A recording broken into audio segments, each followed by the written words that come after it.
नमस्कार। आज हम बात कर रहे हैं अमीश त्रिपाठी की बहुत ही चर्चित किताब मेलुहा के मृत्युंजय पर आई एक समीक्षा की। जी हाँ, ये किताब तो वाकई इसने काफी हलचल मचाई थी जब ये आई थी। बिल्कुल। तो आज हम यही समझने की कोशिश करेंगे कि ये इतनी सफल क्यों हुई। खासकर जिस तरह से इसने पौराणिक कथाओं को पेश किया, वो तरीका काफी अनोखा था। हाँ, वो देवताओं को इंसानों की तरह दिखाना, ये अपने आप में एक बड़ा बदलाव था। सही। तो ये समीक्षा किताब के प्लॉट, स्टाइल, थीम्स और पाठकों पर इसके असर का एक पूरा विश्लेषण करती है। तो फिर चलिए इसकी गहराई में उतरते हैं। जरूर। तो कहानी, जैसा कि समीक्षा बताती है, हमें ले जाती है लगभग 1900 ईसा पूर्व के मेलुहा में। सूर्यवंशियों का राज्य। हाँ, जो खुद को सूर्यदेव के वंशज मानते थे। और उस समय मेलुहा साम्राज्य मुश्किल में था। हाँ, वो चंद्रवंशियों के साथ उनका पुराना झगड़ा। और साथ ही रहस्यमयी नागों के हमले भी। जी। और इसी माहौल में एंट्री होती है शिव की।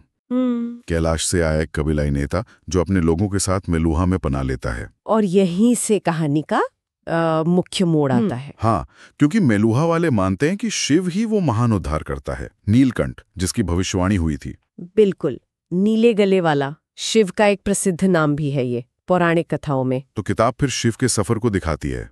एक आम योद्धा से वो कैसे एक महान नेता बनते हैं। और फिर एक पूजनीय हस्ती। इस पूरी यात्रा में वो मेलुहा के राज और अपनी किस्मत की सच्चाई भी जानते हैं। लेकिन समीक्षा कहती है कि ये स्पॉइलर फ्री रखा गया है, तो हम भी ज्यादा डिटेल में नहीं जाएंगे। हाँ, वो बेहतर है।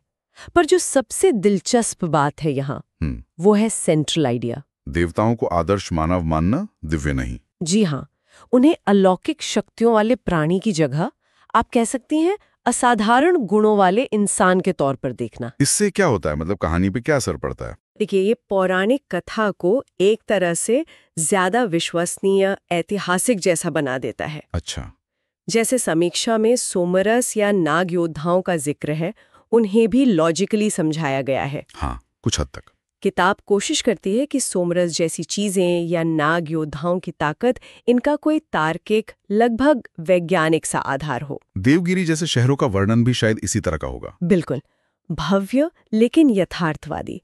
तो पूरी पौराणिक कथा एक भरोसेमंद ऐतिहासिक फ्रेमवर्क में फिट होती दिखती है, जो कई पाठकों को पसंद आया होगा। हाँ, बहुत। अच्छा, अब आते हैं लेखन शैली पर। समीक्षा कहती है कि भाषा बहुत सरल है। हाँ, भाषा सीधी और आसान रखी गई है। इसी वजह से ये बहुत बड़े पाठक वर्ग तक पहुंचे, खासकर युवाओं तक। तो मतलब एक्सेसिबल है। बिल्कुल। पर यहीं पर समीक्षा थोड़ी आलोचना भी करती है। किस तरह की आलोचना? कि इस सरलता में कभी-कभी साहित्यिक गहराई, वो बारीकियां कम लगती हैं। और संवादों के बारे में? संवाद कभी-कभी जरूरत से ज्यादा आधुनिक या अनौपचारिक लगते हैं, जो उस प्राचीन सेटिंग से शायद मेल नहीं खाते। अच्छा, तो ये मॉडर्न भाषा का इस्तेमाल कुछ लोगों को खटक सकता है। हाँ, ऐसा समीक्षा का मानना है। लेकिन कहानी की रफ्तार तेज बताई गई है। एक्शन, रोमांस, फिलॉसफी, सब कुछ। जी हाँ, प्लॉट तेज गति से आगे बढ़ता है, काफी कुछ होता रहता है। तो स्टाइल भले ही सरल हो, पर क्या इसमें गहरे विषय भी हैं? समीक्षा इस बारे में क्या कहती है? हाँ, बिल्कुल है। शायद सबसे बड़ा संदेश यही है कि अच्छाई और बुराई ये पूरी तरह नजरिए पर निर्भर है। मतलब कोई पूरी तरह सही या गलत नहीं। जी, कहानी यही दिखाती है। इसके अलावा भाग्य बनाम कर्म का सवाल है, शिव की अपनी यात्रा के जरिए। और कर्तव्य बनाम इच्छा का द्वंद्व भी। हाँ, वो भी दिखाया गया है। तो ये विषय कहानी को एक गहराई देते हैं। तो मतलब कहानी भले ही हजारों साल पुरानी सेटिंग में हो, मुद्दे आज भी प्रासंगिक लगते हैं। बिल्कुल, यही शायद इसकी अपील का एक बड़ा हिस्सा है। और पात्रों के बारे में क्या? शिव का चित्रण कैसा है समीक्षा के अनुसार? शिव का किरदार बहुत मानवीय बताया गया है, रिलेटेबल। वो जिज्ञासु है, मजाकिया है, भावुक है, और उसमें कमियां भी हैं। शायद इसीलिए पाठक उनसे जुड़ पाते हैं। हाँ, लगता तो यही है। सती का किरदार भी मजबूत है, एक योद्धा राजकुमारी, सिद्धांतों वाली। लेकिन समीक्षा में कुछ आलोचना भी है पात्रों को लेकर।